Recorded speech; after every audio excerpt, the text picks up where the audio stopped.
തിരുവനന്തപുരം കാരോട് പഞ്ചായത്തിലെ 5 അംഗങ്ങളെ അയോഗ്യരാക്കി തെരഞ്ഞെടുപ്പ് കമ്മീഷൻ. ബി.ജെ.പി. അംഗം കാന്തല്ലൂർ സജിയുടെ പരാതിയിൽ കോൺഗ്രസ് അംഗങ്ങളായ അയോഗ്യരാക്കിയത്.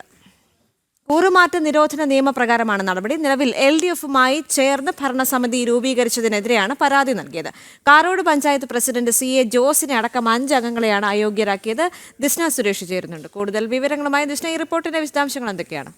ദേവിക, കോൺഗ്രസ് സ്ഥാനാർത്ഥികളായി മത്സരിച്ച് ജയിക്കുകയും LDF-മായി ചേർന്ന് ഭരണത്തിലെത്തുകയും ചെയ്ത അംഗങ്ങളെയാണ് അയോഗ്യരാക്കിയിരിക്കുന്നത്. Karode panchayat president CA Jose, vice president Susimol, വികസന standing committee chairman Edwin Sam, മെമ്പർമാരായ ജാസിൻ പ്രഭ, ഏഞ്ചൽ കുമാരി എന്നിവരെയാണ് അയോഗ്യരാക്കിയത്. BJP പഞ്ചായത്ത് അംഗം കാന്തല്ലൂർ സജിയുടെ പരാതിയിലാണ് ഇത്തരത്തിൽ നടപടി ഉണ്ടായിരിക്കുന്നത് എന്ന് തന്നെയാണ് നമുക്ക് മനസ്സിലാക്കാൻ സാധിക്കുന്നത്.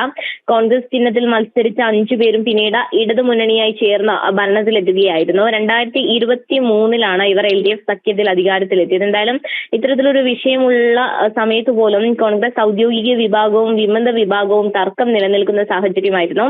അതുകൊണ്ട് തന്നെ ഈ വിഷയത്തിൽ കോൺഗ്രസ് നേതൃത്വവും ഇതുവരെ ഇടപെട്ടിട്ടില്ല എന്ന് തന്നെയാണ് നമുക്ക് മനസ്സിലാക്കാൻ സാധിക്കുന്നത്. എന്തായാലും BJP-യുടെ പരാതിയിന്മേലാണ് ഇപ്പോൾ 5 പേർക്കെതിരെ ഇത്തരത്തിലൊരു നടപടി വന്നിരിക്കുന്നത്. ദേവിക, ശരി ദിസ്ന.